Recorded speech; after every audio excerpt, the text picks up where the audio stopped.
नमस्कार। दिल्ली चुनाव में किसकी बन रही है सरकार, इस सवाल के जवाब के साथ मैं हूं डॉक्टर प्रसून। दिल्ली विधानसभा की 70 सीटों पर बुधवार शाम को वोटिंग खत्म होने के बाद 11 एग्जिट पोल के नतीजे सामने आए। 9 में बीजेपी को बहुमत मिलता दिख रहा है तो महज 2 एग्जिट पोल में आम आदमी पार्टी की सरकार बनने का अनुमान लगाया जा रहा है। लेकिन इस सर्वे के नतीजों पर भरोसा करने से पहले हमारी रिपोर्ट देखिए। आपका ऐसा एग्जिट पोल से भरोसा उठ सकता है जिसकी चर्चा हम आगे करेंगे। सबसे पहले जानते हैं कि किस एजेंसी ने किस पार्टी को दिल्ली विधानसभा चुनाव में बहुमत दिया है। तो आपको बता दें कि दिल्ली विधानसभा चुनाव के एग्जिट पोल 2025 की बात करें तो मेट्रीज नामक सर्वे एजेंसी ने 35 से 40 सीटें बीजेपी को दी हैं और आम आदमी पार्टी को 32 से 37 और कांग्रेस को 1 सीट। पीपुल्स इनसाइट की बात करें तो 40 से 44 सीटें आम आदमी पार्टी, 25 से 29 सीटें कांग्रेस को 1 सीट। पीपुल्स पल्स को 51 से 60 सीटें, 10 से 19 सीटें आम आदमी पार्टी को और 0 कांग्रेस। जेवीसी पोल्स बात करते हैं तो वह बीजेपी को 39 से 45 सीटें दे रही है, आम आदमी पार्टी को 20 से 31 और कांग्रेस को 0 से 2 सीटें। पी मार्क की बात करें तो 39 से 49 सीटें बीजेपी को दे रही है, आम आदमी पार्टी को 21 से 31 और कांग्रेस को 0 से 1। चाणक्य की बात की जाए, चाणक्य स्ट्रेटजी की, तो वह 39 से 44 सीटें बीजेपी को दे रही है, आम आदमी पार्टी को 25 से 28 और कांग्रेस को 2 से 3 सीटें। पोल डायरी की बात की जाए तो 42 से 50 सीटें दी जा रही हैं, आम आदमी पार्टी को 25 से 28 सीटें और 2 से 3 सीटें। डीवी रिसर्च की बात की जाए तो 36 से 44 सीटें, आम आदमी पार्टी को 26 से 34 सीटें और कांग्रेस को 0। विप्री साइड की बात की जाए तो बीजेपी को 18 से 23 सीटें, आम आदमी पार्टी को 46 से 52 सीटें। यानी विपरीत साइड और माइंड ब्रिंक ये दोनों ही आम आदमी पार्टी को दिल्ली की सत्ता पर काबिज होते दिखा रहे हैं। जबकि एसएएस की बात की जाए तो 38 से 41 सीटें दे रही है बीजेपी को, आम आदमी पार्टी को 27 से 30 और कांग्रेस को 1 से 3 सीटें। पोल्स ऑफ पोल्स की बात करें कि अगर इन सभी सर्वे को कंबाइन कर दिया जाए, उसके बाद उसका औसत निकाला जाए तो 39 सीटें बीजेपी को आ रही है, 30 सीटें आम आदमी पार्टी को और 1 सीट कांग्रेस को मिलती हुई दिख रही है।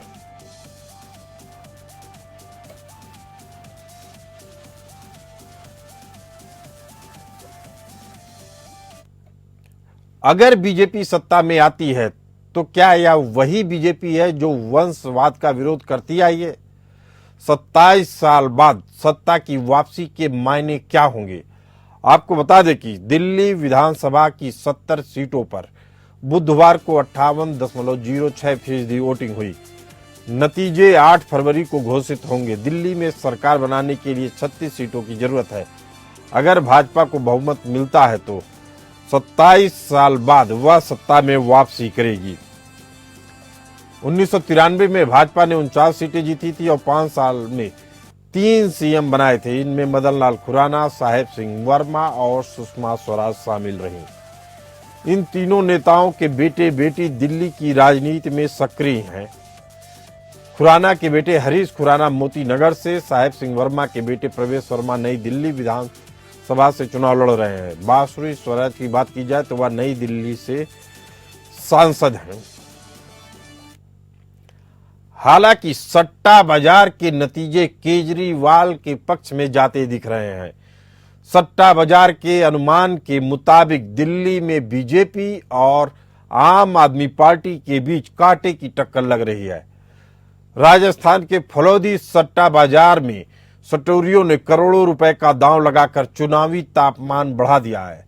फलौदी सट्टा बाजार के साथ दिल्ली सट्टा बाजार और गुजरात सट्टा बाजार की माने तो दिल्ली में केजरीवाल की ही सरकार बनती दिख रही है। दिल्ली सट्टा बाजार ने आम आदमी पार्टी को 38 से 40 सीटें, बीजेपी को 30 से 32 सीटें और कांग्रेस को 0 सीट दी है। गुजरात सट्टा बाजार का भी कुछ ऐसा ही हाल है। गुजरात सट्टा बाजार आम आदमी पार्टी को 38 से 40 सीटें दे रही है, बीजेपी को 30 से 32 और कांग्रेस को 0। बहुत चर्चित राजस्थान के फलोदी सट्टा बाजार की माने तो आम आदमी पार्टी को 35 से 37 सीटें आ रही हैं, बीजेपी को 33 से 35 सीटें और कांग्रेस को 1। अब जानते हैं कि सट्टा बाजार काम कैसे करता है। आम तौर पे सट्टोरी अखबार, टीवी चैनलों की न्यूज और सोशल मीडिया पर राजनीतिक दलों के लिए बन रहे माहौल पर निगाह रखते हैं। इसके अलावा नेताओं की छवि, रैलियों में भीड़, मतदान वाले दिन वोटिंग प्रतिशत और लोगों से बात के आधार पर पार्टियों को मिलने वाली सीटों का अनुमान लगाते हैं। राजस्थान के फलोदी सट्टा बाजार में पैसा थोड़ा अलग ढंग से लगाया जाता है। यहाँ जिस उम्मीदवार पर भाव कम लगता है उसकी जीत की संभावना ज्यादा होती है। इन आंकड़ों को देखकर यह मत समझिएगा कि दिल्ली विधानसभा चुनाव के यह नतीजे हैं। अक्सर एग्जिट पोल के नतीजे मतों की गिनती के बाद गलत साबित होते हैं। दिल्ली विधानसभा चुनाव 2020 की बात करें तो 2020 में 12 में से सिर्फ एक एग्जिट पोल सही साबित हुआ। टाइम्स नाउ की बात करें तो टाइम्स नाउ ने 47-23-0 का आंकड़ा दिया था। एबीपी न्यूज और सी वोटर ने आम आदमी पार्टी को 56 सीटें, बीजेपी को 12 सीटें और कांग्रेस को 2 सीटें दी थी। न्यूज नेशन ने 55 सीटें आम आदमी पार्टी को दी थी, 14 सीटें बीजेपी को, 1 सीट कांग्रेस को। इंडिया टुडे एक्सेस माई इंडिया ने आम आदमी पार्टी को 63 सीट्स, 7 सीट्स बीजेपी को और कांग्रेस को 0 सीट दी थी और यही नतीजा सामने आया था। आपको बता दें कि 12 में से सिर्फ एक एग्जिट पोल सही साबित हुआ था। इसके बाद जितने भी आंकड़े थे वह सब गलत साबित हुए। इंडिया टीवी 44 सीटें आम आदमी पार्टी को दे रहा था, 26 सीटें बीजेपी को दिया था और कांग्रेस को 0 सीट दिया था। टीवी 9 भारतवर्ष 54 सीटें आम आदमी पार्टी को दिया था, 15 सीटें बीजेपी को दिया था, 1 सीट कांग्रेस को दिया था। जन की बात 5 सीटें 55 सीटें आम आदमी पार्टी को, 15 सीटें बीजेपी को और 1 सीट के करीब कांग्रेस को दिया। सुदर्शन की बात करें तो सुदर्शन न्यूज ने 42 सीटें आम आदमी पार्टी को, 26 सीटें बीजेपी को, 2 सीटें कांग्रेस को खाते में डाली थी। न्यूज एक्स की बात करें तो 55 सीटें आम आदमी पार्टी को दिया था, 14 सीटें बीजेपी को, 1 सीट कांग्रेस को। स्पीक इंडिया की बात करें तो 43 से 55 सीटें बताया था आम आदमी पार्टी को जाते हुए, बीजेपी को 12 से 21 और कांग्रेस को 0 से 3 seat. News X poll star की बात करें तो 56 सीटें आम आदमी पार्टी को, 14 सीटें बीजेपी को और 0 सीटें कांग्रेस को। पोल्स ऑफ पोल्स यानी 2020 की बात की जाए तो पोल्स ऑफ पोल्स में 52 सीटें दिखाई जा रही थी आम आदमी पार्टी को, 17 सीटें बीजेपी को और कांग्रेस को 1। लेकिन इसमें से केवल इंडिया टुडे एक्सेस माई इंडिया का पोल सही साबित हुआ था।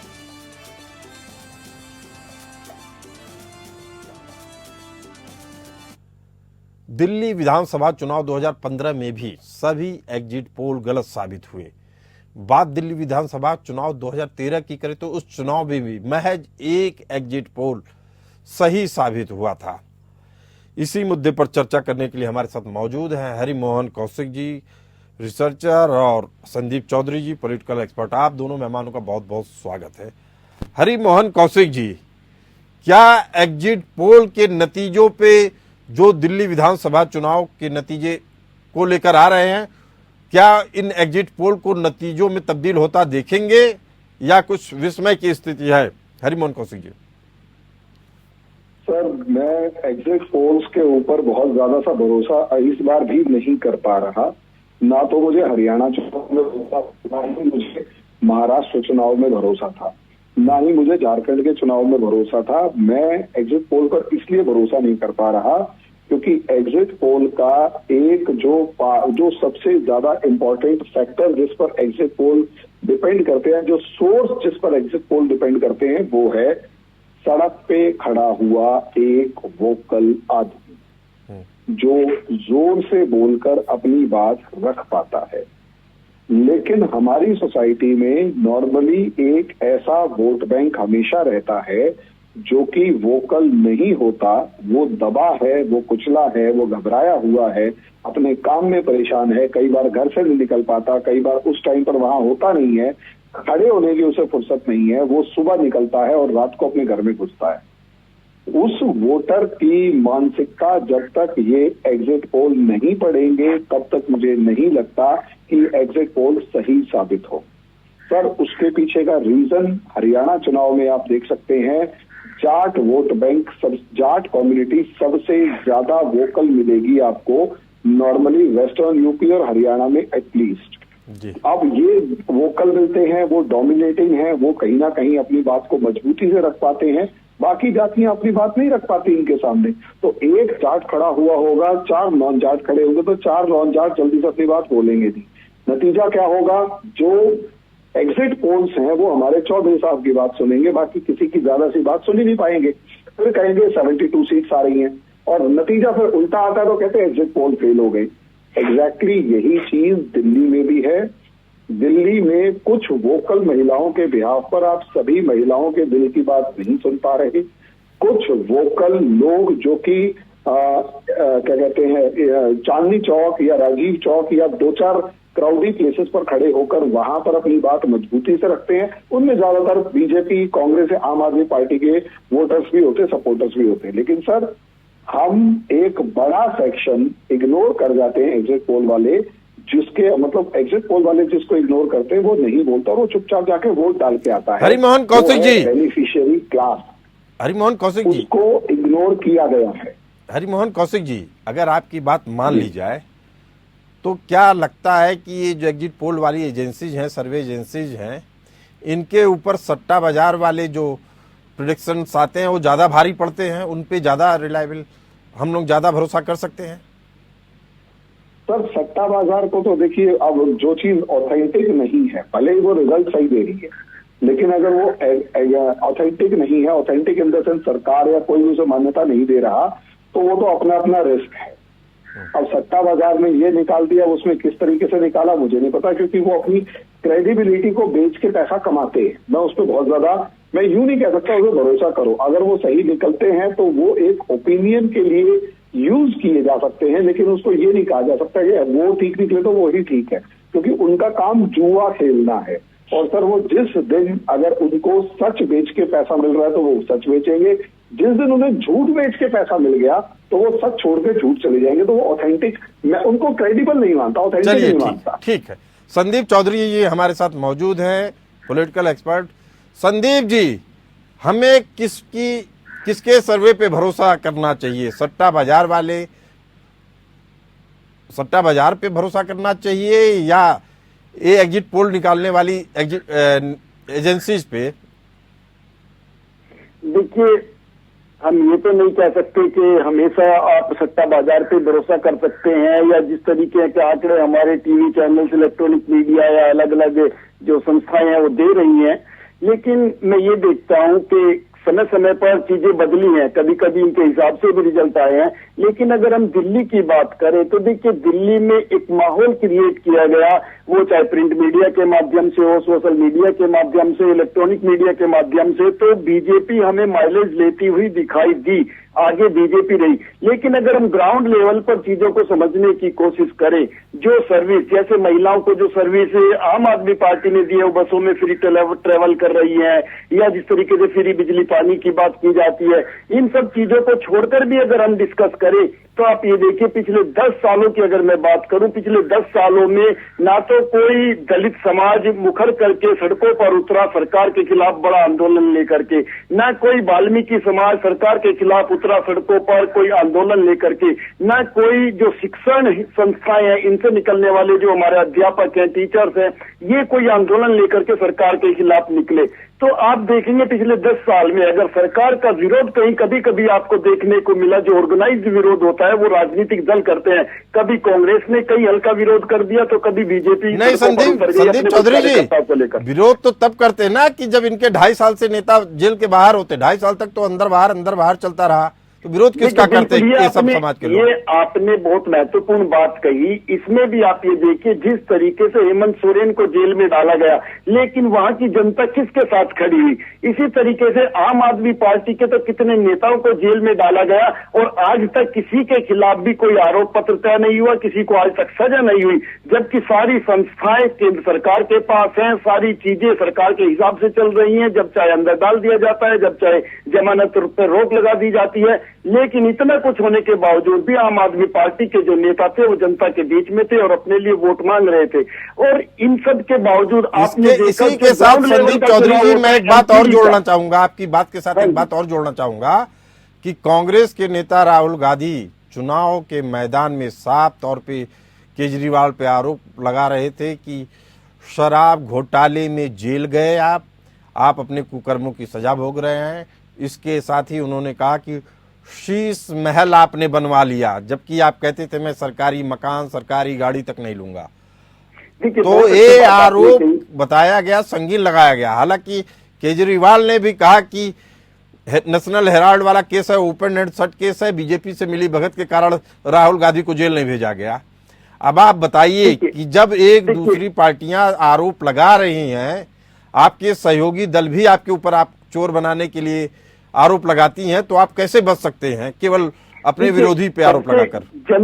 जनता कांग्रेस को भी देखती है, जनता बीजेपी को भी देखती है, जनता आम आदमी पार्टी को भी देखती है। आम आदमी पार्टी के प्रमुख उन्होंने भी राजनीति में जो राजनीतिक आरोप होते किसी को छोड़ा हुआ नहीं है, उन्होंने सबके ऊपर आरोप लगाए हैं। उसी तरीके से जब चुनाव का टाइम आता है और पार्टियां अलग अलग चुनाव लड़ती हैं, अगर यही पार्टियां गठबंधन में चुनाव लड़ रही होती तो मेरे ख्याल से आरोप प्रत्यारोप नहीं होता। लेकिन जब पार्टियां अलग अलग चुनाव लड़ती हैं तो ये राजनीति का हिस्सा है, ये कह लीजिए हमारे देश की राजनीति का कल्चर है कि एक दूसरे के ऊपर आरोप लगते हैं। आप बीजेपी के ऊपर भी आरोप लगाते हैं, बीजेपी इनके ऊपर भी आरोप लगाती है। संदीप जी सीधी बात की जाए तो आपको क्या लग रहा है, चूंकि आप राजनीतिक विश्लेषक हैं, आप तमाम तरह की चीजों को देख रहे हैं दिल्ली में, आपको क्या लग रहा है कौन सी पार्टी सत्ता में आ रही है? देखिए बहुत बड़ा सवाल आपने कर दिया। जिस तरीके से वोटिंग परसेंटेज कम रहा है उससे मुझे लगता है कि एक बार फिर अरविंद केजरीवाल की आम आदमी पार्टी रिपीट कर रही है। चलिए ठीक है। हालांकि यह माना जाता है जब वोटिंग परसेंटेज कम हो तो लगता है कि सरकार के पक्ष में हवा नहीं बह रही है, कोई उत्साह नहीं दिखा रहा है आदमी। लेकिन आपकी बात हम याद रखेंगे, 8 तारीख को इस पे फिर सवाल पूछेंगे। हरिमोहन कौशिक जी, आपको किसकी सरकार बनती दिख रही है दिल्ली में? सीधा सवाल। सर देखिए कहना मुश्किल है, लेकिन हाँ भले ही हमें मीडिया पे या एग्जिट पोल्स में बीजेपी दिखाई दे रही हो, लेकिन चुनावी मुकाबला बहुत ज्यादा कड़ा है। परसेंटेज ऑफ वोट्स बदलने की कोशिश थी। मोदी जी के वादों से कितनी महिलाएं, कितने दलित, कितने पिछड़ा वर्ग या आदिवासी समाज, सॉरी पूर्वांचली समाज जो है वो कितना प्रभावित हुआ है, और मिलती हुई योजनाओं को छोड़कर नए ऑफर की तरफ कितना बढ़ता है, ये डिपेंड करेगा, ये डिसाइड करेगा कि रिजल्ट्स क्या आते हैं। लेकिन इतना कहूंगा मुकाबला बहुत ज्यादा कड़ा है। बीजेपी और आम आदमी पार्टी के बीच में बहुत ज्यादा सा सीटों का डिफरेंस आता हुआ नजर नहीं आ रहा। हाँ कुछ ऐसी जगह हैं जहां कांग्रेस ने मेहनत करी है, उसके बिहाफ पर हम ये उम्मीद कर सकते हैं कि अगर कांग्रेस अच्छा कर गई तो बीजेपी को फायदा मिलेगा। चलिए आप मुझे ये बता दीजिए कि नई दिल्ली सीट से केजरीवाल की सीट फंसी दिख रही है या निकलती दिख रही है? अरे सर केजरीवाल तो हारता हुआ नजर आ रहा है। जंगपुरा से मनीष सिसोदिया जी हारते हुए, कालका सीट से सीएम आतिशी टफ फाइट इधर उधर। संदीप चौधरी जी इन्हीं तीनों सीटों पे आपका आकलन? देखिए मैं आपको बताऊं, मनीष सिसोदिया अपनी सीट जीत रहे हैं, आतिशी जी अपनी सीट जीत रही हैं, अरविंद केजरीवाल अपनी सीट जीत रहे हैं। और आपको एक चीज और समझनी पड़ेगी, देश की जनता ये समझती है जब चुनाव कहीं लालू प्रसाद यादव या अखिलेश यादव के खिलाफ होता है तो बीजेपी कहती है कि यादव वर्षित चीजों को बनाया जाता है। जब हरियाणा का चुनाव होता है जाट वर्षित बनाया जाता है। तो जो बनिया समाज है, पंजाबी समाज है, वो ये जानते कि वो पूरे देश में एक बनिया आदमी है जो चुनाव लड़ रहा है मुख्यमंत्री पद के लिए, और बीजेपी उसको भी विलन बनाने पे तुली हुई है। तो कई चीजें हैं जो मैटर करती हैं। तो मुझे लगता है अरविंद केजरीवाल चुनाव निकाल रहा है और अरविंद केजरीवाल सरकार भी बना रहा है। मिल जाए तो मान जाऊंगा मैं, और सारे बढ़िया गाली बकते हुए मिलते हैं। क्या बात कर रहे हो यार संदीप चौधरी जी, बार बार कहा जाता है कि ब्राह्मण और बनिया वोट मोदी के मैजिक में उलझे हुए हैं। इस मोदी मैजिक से आपका जो आकलन है कुछ अलग नजर आता है।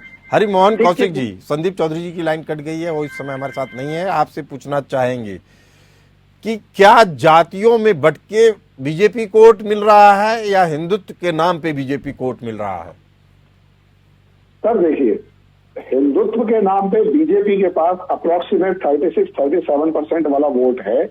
जो मरने को मर जाएगा वो बीजेपी को वोट देगा ही देगा।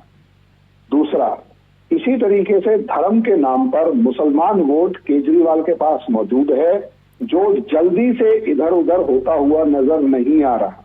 कांग्रेस हुई या केजरीवाल हुआ, ये दोनों कंपटीशन में एक दो जगह पर है मुस्लिम वोटों के नाम पे, वरना कहीं नहीं है। दलितों की बात की जाए तो इसके अलावा बीजेपी मतलब दिल्ली के अंदर दो वर्ग हैं। एक वो जो संतुष्ट है अपनी लाइफ से, दूसरा वो जिसे उस लाइफ को कंफर्टेबल बनाने के लिए सरकार की सहायता चाहिए, कल्याणकारी योजनाएं चाहिए। इसे हम आजकल बेनिफिशियरी वर्ग या फिर लाभार्थी वर्ग या फिर बेनिफिशियरी ग्रुप कहेंगे, वोट कहेंगे। अब ये जो बेनिफिशियरी वोट है ना सर, ये असली खेल खेल रहा है। बेनिफिशियरी वोट जो है इसके ऊपर डिपेंड करता है कि ये किसकी तरफ जा रहा है। यहाँ जातियां नहीं है, यहाँ बेनिफिट है। यहाँ जातियों का मामला बिल्कुल जिसे कहते हैं लगभग आपको ग्राउंड पर नहीं दिखेगा। धर्म का मामला दिखेगा, जातियां नहीं दिखेंगी। तो जातियों के नाम पर वोट हम कैलकुलेट करने की कोशिश करें तो नहीं मिलेगा। चलिए संदीप चौधरी जी, जल्दी से बता दीजिए, क्या मुसलमानों का वोट एकजुट होके आम आदमी पार्टी को जा रहा है या कांग्रेस के पास भी आएगा या ओवैसी की पार्टी को भी जाएगा? देखिए, मुसलमान का वोट उस पार्टी को जाता है। संदीप चौधरी जी की करती हुई नजर आ रही है। मुसलमानों का जो वोट कांग्रेस आम आदमी पार्टी को, देखिए मुसलमानों का जो वोट है, मुसलमानों का वोट उस पार्टी को जाता है जो बीजेपी को हरा सकती है। आप देखिए, बंगाल में मुसलमानों का वोट ममता बनर्जी को चला जाता है, उत्तर प्रदेश में बीजेपी के मुकाबले अखिलेश यादव को चला जाता है, अलग अलग स्टेट में अलग अलग। दिल्ली में अरविंद केजरीवाल को जा रहा है, जो काफी मात्रा में बढ़कर के आप देखिए जो मुस्लिम बाहुल्य। संदीप चौधरी जी, इसी के साथ एक सवाल और जुड़ा हुआ है कि क्या इस तरह के ध्रुवीकरण का हिंदू वोटरों पे भी असर पड़ा है? देखिए, हिंदू वोटों की अगर मैं बात करूं, खासकर दिल्ली के अंदर, यही चुनाव अगर यूपी के अंदर होता तो उसको अलग तरीके से लड़ा जा सकता था। उसकी स्ट्रेटेजी हिंदू मुस्लिम हो सकती थी, मंदिर मस्जिद हो सकती थी, दंगे हो सकते थे। लेकिन दिल्ली का जो चुनाव आपने देखा, जब मोदी जी की बम्पर लहर थी, पूरे हिंदुस्तान मोदी जी के पीछे लामबंद था। जहां जो सीटें आज तक नहीं हारे थे वो लोग सीटें हार गए थे बीजेपी के मुकाबले। जो स्टेट्स बीजेपी ने नहीं जीते थे वो स्टेट्स बीजेपी ने जीत लिए थे। लेकिन उसके बावजूद भी दिल्ली में वो करिश्मा बीजेपी नहीं कर पाई थी, विधानसभा चुनाव नहीं कर पाई थी, लेकिन इस बार लग रहा है कुछ करेगी। अगर करती है ऐसा तो हरिमोहन कौशिक जी किसे क्रेडिट देंगे, मोदी को या दिल्ली बीजेपी के नेताओं को? साहब, दिल्ली बीजेपी के नेताओं को रत्ती भर भी क्रेडिट नहीं मिलना चाहिए। चलिए ठीक है, समय स्ट्रांग मानना है। जी, समय की कमी के कारण फिलहाल इस चर्चा में इतना ही। हमें दीजिए इजाजत, चलते रहिए एपीएन न्यूज के साथ।